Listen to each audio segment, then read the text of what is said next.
नमस्कार साथियों। आज अपन पूर्ण प्रतियोगिता के अंतर्गत कीमत का निर्धारण कैसे होता है का अध्ययन करेंगे। देखिए, पूर्ण प्रतियोगिता के अंदर कीमत का निर्धारण वस्तु की मांग व पूर्ति की शक्तियों के द्वारा बाजार में होता है, अर्थात उद्योग में होता है। अब इसके अंतर्गत अपन विभिन्न अवधियों के अंतर्गत कीमत का निर्धारण किस प्रकार से होता है, साथ ही कीमत के निर्धारण में वस्तु की मांग और पूर्ति का क्या महत्व है के बारे में अपन अध्ययन करेंगे। सबसे पहले अपन लेते हैं अति अल्पकाल। अति अल्पकाल में कीमत का निर्धारण, वेरी शॉर्ट रन। और इस अति अल्प देखिए,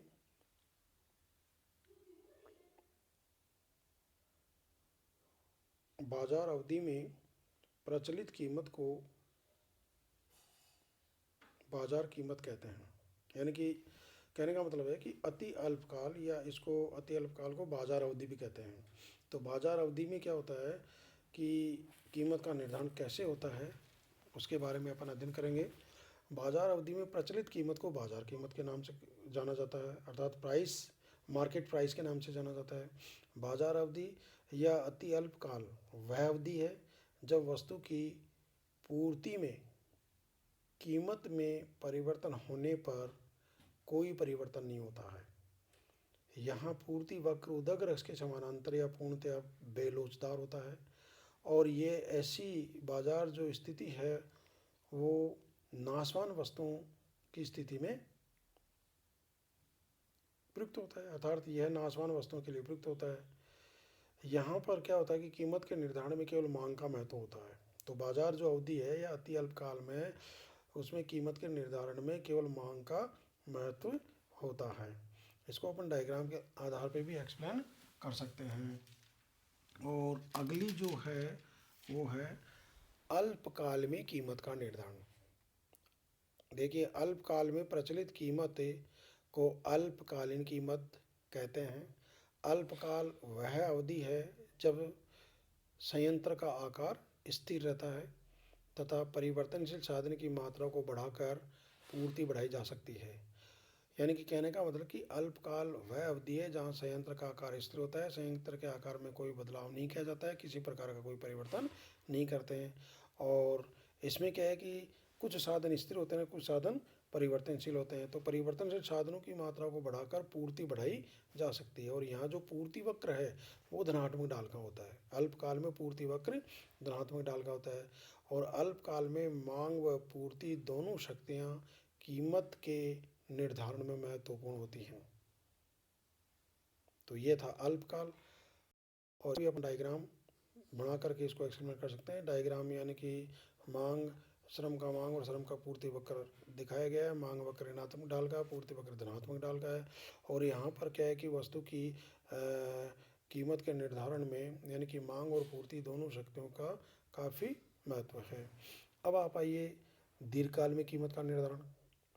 तो देखिए, दीर्घकाल में क्या होता है कि दीर्घकाल में प्रचलित कीमत को दीर्घकालीन कीमत के नाम से जाना जाता है। दीर्घकाल वह अवधि है जिसमें सभी साधन परिवर्तनशील होते हैं, और साथ ही संयंत्र के आकार को भी बदला जा सकता है, संयंत्र के आकार को परिवर्तित किया जा सकता है। तथा इस अवधि में उद्योग में नई फर्मों का प्रवेश संभव होता है। यानी कि इस अवधि में नई फर्मों का, यानी कि इसमें जब फर्म को लाभ होगा तो नई फर्में उद्योग में प्रवेश कर जाएगी। तो इस अवधि में क्या होगा कि उद्योग में नई फर्मों का प्रवेश संभव है। और इसको भी अपन डायग्राम के आधार पर एक्सप्लेन कर सकते हैं। साथ ही क्या होगा कि दीर्घकाल में कीमत के निर्धारण में यानी कि पूर्ति का अधिक महत्व होता है। कीमत के निर्धारण में पूर्ति का अधिक महत्व होता है। साथ ही दीर्घकाल में पूर्ति वक्र धनात्मक ढाल का या ऋणात्मक ढाल का या क्षैतिज अक्ष के समानांतर हो सकता है। अब ये धनात्मक ढाल का क्यों होता है, इसका कारण है यानी कि एक प्रतियोगी फर्म को जब बाह्य अवस्था प्राप्त होती है तो पूर्ति वक्र धनात्मक ढाल का होता है, अर्थात वर्धमान लागतों के कारण। और ये क्षैतिज अक्ष के समानांतर कब होता है, जब फर्म को बाह्य बस्ते व अबस्ते दोनों यानी कि संतुलित रूप में प्राप्त होती है, अर्थात स्थिर लागत की स्थिति में पूर्ति वक्र है वो क्षैतिज अक्ष के समानांतर होता है। और जब फर्म को बाह्य अवस्था मिलती है, एक्सटर्नल इकोनॉमीज अगर मिलती है, अर्थात घटती हुई लागतों के कारण बाह्य अवस्था प्राप्त होगी तो लागतें घटेगी, और इन घटती हुई लागतों के कारण क्या होता है कि पूर्ति वक्र ऋणात्मक ढाल का होता है।